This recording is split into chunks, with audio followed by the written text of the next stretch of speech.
वालेकुम स्टूडेंट्स, आज हमारा टॉपिक है द सीक्वेंस और progression.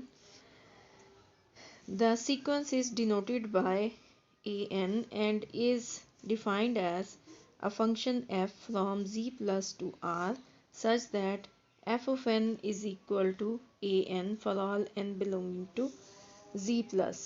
An is called the nth term or general term of the sequence an. Example is 1 by n. This sequence has the terms 1, 1 by 2, 1 by 3. आप यहाँ देखिए हमारे पास ये फंक्शन है f जो कि z से r में है, z प्लस से r में है। z प्लस का मतलब है पॉजिटिव इंटीजर्स। अब ज़ीरो ना तो पॉजिटिव है ना ही नेगेटिव है, इसलिए हम उसे z प्लस में नहीं लेते। तो इंटीजर्स स्टार्ट होंगे 1 से 1 2 3 अप टू सो ऑन। तो हम यहाँ वैल्यू पुट करते जाएंगे। f of 1 will be a1, f of 2 will be a2, f of 3 will be a3 and up to so on। इसी तरह से 1 बाय n सीक्वेंस जब आप खोलेंगी, n की वैल्यू पहले 1 देंगी तो 1 आएगा, फिर 2 देंगी 1 बाय 2, 3 देंगी 1 बाय 3, तो ये सीक्वेंस ये आ जाएगा। n ओवर n प्लस 1 में पहले आप n की वैल्यू 1 देंगी, यहाँ आपने 1 दिया, यहाँ 1 दिया, तो ये बन गया 1 बाय 2, तो ये फर्स्ट टर्म आ जाएगी 1 बाय 2। इसी तरह से आप फिर 2 देंगी तो ये बन जाएगी 2 by 2 plus 1 that is 2 by 3, और इसी तरह से ये 3 बाय 4। इसमें भी आप पहले 1 देंगी, 1 प्लस 1 2, 2 बाय 1 दैट इज़ 2। फिर आप 2 देंगी, 2 प्लस 1 3, 3 बाय 2 ये टर्म आ जाएगी, और इसी तरह से ये 4 बाय 3 आ जाएगी।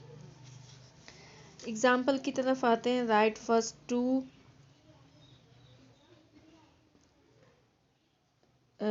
21st 26th terms of the sequence whose general term is -1 raised to power n plus 1। अब सीक्वेंस की जनरल टर्म ये है, इसमें हम वैल्यूज़ पुट करेंगे। पहले हमने दो टर्म्स फाइंड आउट करनी है, तो n की जगह पहले 1 लगाएंगे, फिर n की जगह पे 2 लगाएंगे, तो फर्स्ट 2 टर्म्स आ जाएंगी। फिर हमने 21st टर्म फाइंड आउट करनी है, तो ये देखें कैसे करते हैं। ए एन की वैल्यू ये है, ये हमने जनरल टर्म इसकी ले ली, ए एन इक्वल है इसके। n की वैल्यू पहले 1 पुट करेंगे, फिर 2 पुट करेंगे, फिर 21 पुट करेंगे और 26 पुट करेंगे। a1 पुट किया तो -1 रेज़ टू पावर 1 प्लस 1 यानी -1 raise to power 2 that is 1।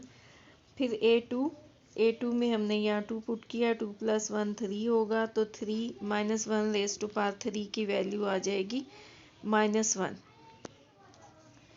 a21 के लिए -1 रेज़ टू पावर n की वैल्यू हम 21 पुट करेंगे, तो 21 प्लस 1 22 -1 की पावर एक इवन नंबर आएगा, इसलिए ये पॉजिटिव 1 हो जाएगा। इसी तरह हम फाइंड आउट करेंगे a26, तो a26 में n की जगह 26 लगाएंगे, 26 प्लस 1 27 आएगा, जो कि ऑड नंबर होगा, इसलिए -1 की पावर ऑड नंबर होगी, तो आंसर आएगा -1। इस तरह हमने ये इसकी टर्म्स फाइंड आउट कर ली। नेक्स्ट एग्जांपल देखें। Find the sequence if an minus 1 is this and a4 is equal to 14। आप n की वैल्यू पुट करेंगी 2 3 4 इस फार्मूले में, तो आपने n की वैल्यू पुट की 2 पुट की यहाँ पे, तो यहाँ आया 2 और यहाँ 2 -1 1 हुआ, तो इस तरह यहाँ भी पुट किया 2 प्लस 1 तो 3, तो a2 माइनस a1 की वैल्यू होगी 3। इसी तरह से आपने यहाँ 3 पुट किया, तो यहाँ 3 आ गया, यहाँ 2 आ गया, तो इसलिए ये 3 और 2 आया, तो 3 प्लस 1 4, तो इस तरह से a3 माइनस a2 की वैल्यू हुई 4। फिर a4 और यहाँ आ गया a4 माइनस 1 यानी a3, तो इसकी वैल्यू 4 प्लस 1 5 हुई। तो इसका मतलब ये हुआ कि a3 की वैल्यू आएगी a4 माइनस 5। यहाँ से a3 की वैल्यू अगर आप लें, ये उस साइड पे ले जाएं, तो ये आएगी a4 माइनस 5, तो a4 की वैल्यू थी 14, तो यहाँ हमने पुट कर दी 14 माइनस 5, तो इस तरह a3 की वैल्यू आ गई 9। a2 यहाँ से इक्वल होगा 4, इसको इस साइड पे ले आए, इसको इधर ले आए, तो a2 will be a3 plus 4।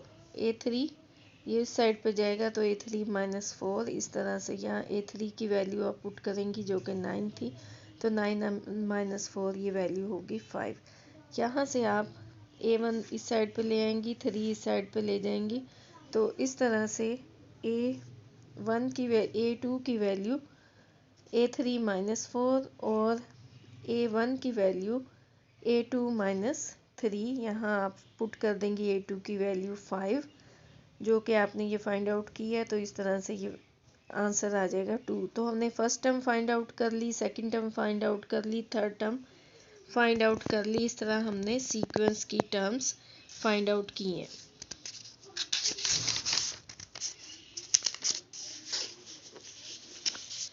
Exercise पे आते हैं। Write the first 4 terms of the following sequences here an is equal to 2n minus 3। तो हम क्या करेंगे कि जनरल टर्म लिखेंगे और जनरल टर्म लिखने के बाद हम फर्स्ट 4 टर्म्स फाइंड आउट करेंगे। तो n की वैल्यू हुई 1 2 3 4, तो यहाँ हमने 1 लगा दिया, इधर भी 1 लगाएंगे, तो ये 2 माइनस 3 ये वैल्यू आ जाएगी -1। फिर A2 फाइंड आउट करना है, तो 2 इंटू 2 माइनस 3, तो ये आंसर 1 आ जाएगा। इस तरह हम 4 वैल्यूज़ इसकी फाइंड आउट कर लेंगे। तो ये लेक्चर मैं फर्स्ट ईयर की बुक से बना रही हूँ। फर्स्ट ईयर की बुक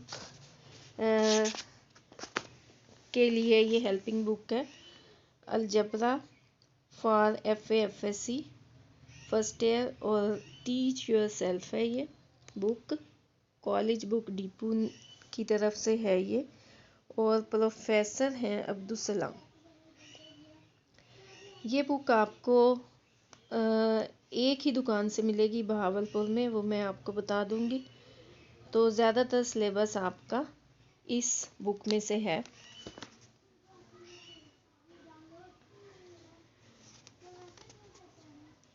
अब हम नेक्स्ट टॉपिक की तरफ आते हैं। ये आपने तमाम क्वेश्चंस कर लेने हैं। क्वेश्चंस को मैं एक दफ़ा फिर हाईलाइट कर दूं। ये देखें, ये तमाम पार्ट्स आपने कर लेने हैं। आपने फर्स्ट 4 टर्म्स फाइंड आउट करनी है सीक्वेंस की। इस बुक में ये तमाम क्वेश्चंस किए हुए हैं। अब बात करेंगे अरिथमेटिक प्रोग्रेशन की। तो जो हमने सीक्वेंस देखा, पहले सीक्वेंस को प्रोग्रेशन भी कहते हैं। तो सीक्वेंस की टाइप्स हुआ करती हैं। 3 टाइप्स हैं सीक्वेंस की। एक अरिथमेटिक सीक्वेंस, दूसरा ज्योमेट्रिक सीक्वेंस जो कि आगे है इसके क्वेश्चंस। ये अभी अरिथमेटिक मीन आ रहा है, अरिथमेटिक सीरीज़ है। फिर तो हमने ये तमाम चीज़ें नहीं करनी, हम वही करेंगे जो हमारे टॉपिक में है। थोड़ा सा इसको हम ब्रीफ करके करेंगे।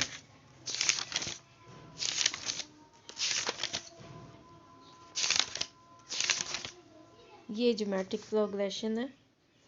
तो उसके बाद जो टाइप है इसकी वो है harmonic progression.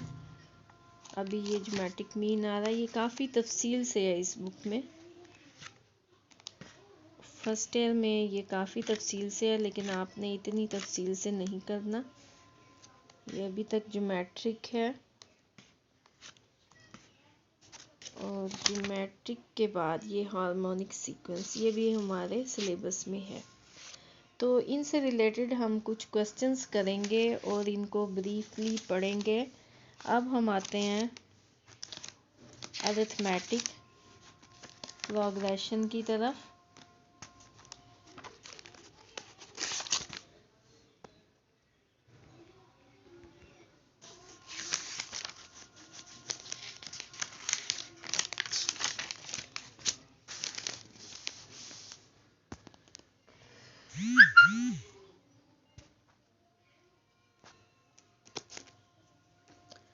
Arithmetic sequence. A sequence AN is called an arithmetic sequence or arithmetic progression AP if the difference of any two consecutive terms is constant, that is an minus 1 is equal to constant। यानी हमें क्या करना कि जो second term है उसमें से हम फर्स्ट टर्म को माइनस कर देंगे, फिर थर्ड टर्म में से सेकंड टर्म को माइनस कर देंगे। ये वैल्यूज़ हम देखते रहेंगे। फोर्थ टर्म में से हम थर्ड टर्म को माइनस करेंगे, फिफ्थ में से फोर्थ टर्म को माइनस करेंगे, तो जो वैल्यू आएगी वो एक कांस्टेंट नंबर होगा। और उस वक़्त हम कहेंगे कि ये जो सीक्वेंस है ये अरिथमेटिक सीक्वेंस है। This difference that is an-1, यानी कि आपने n टर्म ली तो उसमें से कौन सी टर्म माइनस करेंगे, n-1 टर्म माइनस करेंगे। तो जो ये वैल्यू होगी उसको आप कहेंगी कॉमन डिफरेंस। इसको डिनोट करेंगी आप d से, और an-1 का जो आंसर आएगा, जो कॉमन डिफरेंस होगा, उसको आप d से डिनोट करेंगी और वो इसकी इक्वल होगा। और यहाँ पे आप नोट करेंगी कि n को ग्रेटर होना चाहिए 1 से। तो n term of an arithmetic progression, ये फार्मूला आपको याद करना है, an is equal to a1 plus n-1 into D. यानी ये वो फार्मूला है जो हमें बताएगा कि आपने अगर किसी सीक्वेंस की अगर आपको फर्स्ट टर्म दी हुई है, कॉमन डिफरेंस दिया हुआ है, नंबर ऑफ टर्म दी हुई है, तो आप इस तरीके से सॉल्व करके n टर्म फाइंड आउट कर सकती हैं।